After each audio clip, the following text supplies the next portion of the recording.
apa kabarnya hari ini? Masih baik kan? Perkenalkan, nama aku Farahnas Azimah Setiati. Aku berasal dari sekolah SDS plus 2 Al-Muhajirin Purwakarta.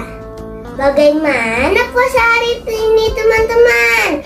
Masih semangat kan? Insya Allah. Hari ini aku akan bercerita salah satu cerita Nabi yang diutus oleh Allah dengan mukjizat bisa mengatur jin dan bahkan bisa mendengar dan mengerti bahasa hewan. Kalian udah tahu belum? Ya, betul sekali. Nabi Sulaiman. Nabi Sulaiman adalah seorang raja yang memiliki kerajaan yang sangat besar. Pada suatu hari, Nabi Sulaiman dengan izin Allah bisa berjalan di atas angin. Masya Allah, betapa luar biasa mukjizat Allah yang diberikan kepada raja kita, Nabi Sulaiman. Nabi Sulaiman hendak pulang ke kerajaannya karena suatu hal. Sesampainya di kerajaannya, ia mendengar dari penasehat bahwa ada satu rakyatnya yang berada di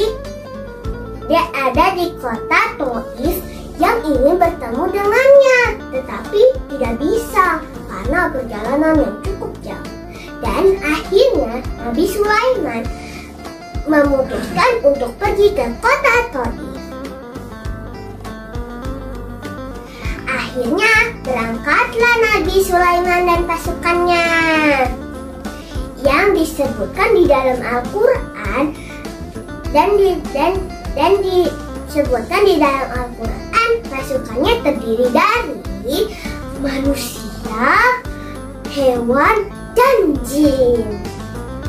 Di tengah perjalanan, Nabi Sulaiman dan pasukannya hendak melewati suatu lembah. Dan di lembah tersebut ada sekumpulan semut yang disebutkan di dalam Al-Quran surah An-Naml ayat 18. Salah pemimpin dari semut tersebut tahu bahwa akan ada rombongan Nabi Sulaiman dan pasukannya, sehingga dia menyuruh para rakyatnya untuk masuk ke dalam sarangnya agar tidak terinjak pasukan Nabi Sulaiman karena mereka tidak tahu keberadaan mereka.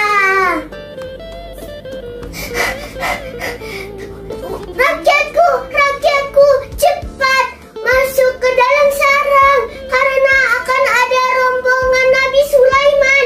Cepat, selamatkan diri mereka, selamatkan diri kalian semuanya. Nah, dengan izin Allah, Nabi Sulaiman bisa mendengar percakapan para semut tersebut. Dan Nabi Sulaiman tersenyum bisa mendengar percakapan semut tersebut. Dan dia juga berdoa kepada Allah sebagai rasa syukur yang disebutkan di dalam Al-Quran surah An-Naml ayat ke-19. Dan berhentilah rombongan Nabi Sulaiman untuk menunggu para semut untuk masuk ke dalam sarangnya. Dan akhirnya Nabi Sulaiman dan rombongannya melanjutkan perjalanannya ke kota Taif. Dan para semut juga sudah selamat. Selesai. Nah teman-teman, banyak sekali hikmah yang bisa kita ambil dari cerita tersebut. Salah satunya kita harus seperti Nabi Sulaiman yang rendah hati bersyukur pada Allah.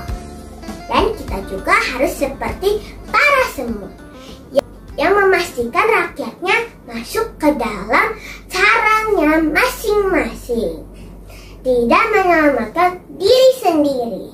Segitu dulu dari saya. Wassalamualaikum warahmatullahi wabarakatuh.